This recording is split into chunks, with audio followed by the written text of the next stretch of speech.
Team India Australia మధ్య border Gavaskar trophy November 22 నుండి మొదలు కాబోతుంది. అయితే రోహిత్ శర్మ ఇటీవల రెండోసారి తండ్రి అయినందున తన కుటుంబంతో మరింత ఎక్కువ సమయం గడపాలని నిర్ణయించుకోవడంతో పెర్త్ వేదికగా ఆస్ట్రేలియాతో జరగనున్న తొలి టెస్టుకు కెప్టెన్ రోహిత్ శర్మ దూరంగా ఉండబోతున్నాడు.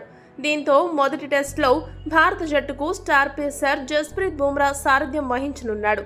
హిట్ మ్యాన్ రోహిత్ శర్మ తిరిగి మళ్లీ అడిలైడ్ వేదికగా జరిగే రెండో టెస్టుకు భారత జట్టుతో కలవనున్నాడు. అయితే రోహిత్ వయసు రీత్యా అతడికి ఇది దాదాపు చివరి టెస్ట్ సిరీస్ కావచ్చు. ఈ విషయాన్ని కివీస్ సిరీస్ అనంతరం రోహిత్ మీడియాతో మాట్లాడుతూ బీజీటీ తర్వాత టెస్ట్లో కొనసాగాలో లేదు అని ఒక నిర్ణయం తీసుకోబోతున్నానని చెప్పుకొచ్చాడు.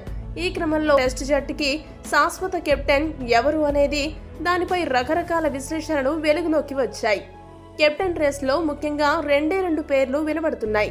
మొదటిది ఫాస్ట్ బౌలర్ జస్ప్రీత్ బుమ్రా కాగా రెండో పేరు wicket keeper batter Rishabh Pant. అయితే ఈ ఇద్దరిలో ఎవరికి జట్టు కెప్టెన్సీ పగ్గాలు ఇస్తే బాగుంటుందనే విషయమై ఆసీస్ మాజీ దిగ్గజం రికీ పాంటింగ్ కీలక విశ్లేషణ చేశాడు. పాంటింగ్ మాట్లాడుతూ ఏమన్నాడంటే, నా వరకు టీమిండియా కెప్టెన్ గా ఆ జట్టు ఎవరిని నియమించినా పర్లేదు, కానీ బూమ్రాకి మాత్రం ఈ బాధ్యతలు ఇవ్వడం సరైన నిర్ణయం కాదని నేను అభిప్రాయపడుతున్నాను. ఫాస్ట్ బౌలింగ్ దళపతిగా టీమిండియా కెప్టెన్ గా ఈ రెండు బాధ్యతలను బూమ్రా తనకి దక్కిన గౌరవంగా భావించి మోయవచ్చేమో, కానీ కెప్టెన్సీ అనేది బూమ్రాకు కష్టమైన పనిగా మారుతుంది. కెప్టెన్సీ అతడికి కష్టంగా ఉండవచ్చు. ఎందుకంటే కెప్టెన్ గా బూమ్రా ఎంత బౌలింగ్ చేయగలడు? చాలా ఎక్కువ బౌలింగ్ చేస్తాడా లేదా చాలా తక్కువగా బౌలింగ్ చేస్తాడా అన్నవి ఇక్కడి ప్రశ్నలు. అయితే బూమ్రా లాంటి అనుభవజ్ఞుడికి ఎప్పుడు ఎంతగా బౌలింగ్ చేయాలనేది అతడికి తెలుసు.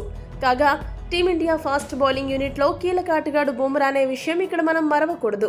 ఈ క్రమంలో ఒక పక్క బౌలింగ్ భారాన్ని మోస్తూ మరోవైపు జట్టుని ముందుకు నడిపించడం అంత ఆషామాషి విషయం కాదు.